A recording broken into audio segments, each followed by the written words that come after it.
এত বড় দুঃসাহস এই বাহিনীগুলোর কোত্থেকে আসে? পুলিশের এত বড় সাহস কোত্থেকে আসে? সেনাবাহিনীর এত বড় সাহস কোত্থেকে আসে?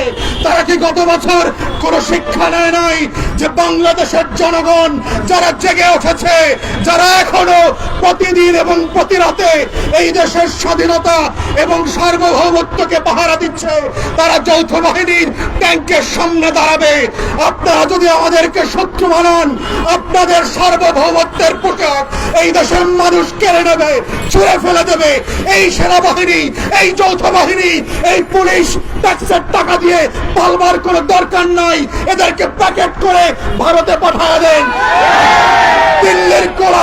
দিল্লির গোলামদেরকে আমরা ট্যাক্সপেয়ারদের টাকায় পুষবো না।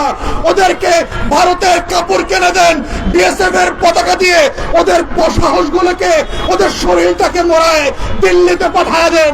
আমরা আজাদির বাংলাদেশে কোন গোলামকে প্রজাতন্ত্রের কর্মচারী হিসেবে দেখতে চাই না।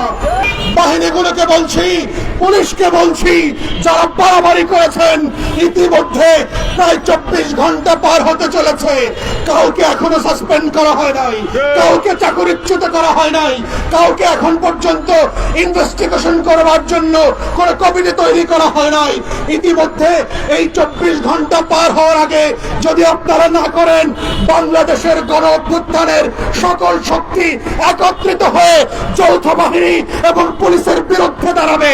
যদি আপনারা সেইটা না চান, দিল্লির গোলামের বিরুদ্ধে যদি আপনারা আজাদির পক্ষে থাকেন, তাহলে আমাদের পক্ষে দাঁড়াবেন, লাল সবুজের পক্ষে দাঁড়াবেন। এবং বাহিনীগুলোর পক্ষ থেকে নুরুল হক নূর, রাজনীতিবিদ, গণ অধিকার পরিষদের কাছে অবিলম্বে ক্ষমা চাইতে হবে। পাবলিকলি এই রাষ্ট্র কোন বাহিনীর কাছে বিক্রি করে দেওয়া হয় নাই এবং দেওয়া হবে না। আমাদের এই গণ অভ্যুত্থানের লড়াই চলছে এবং চলবে।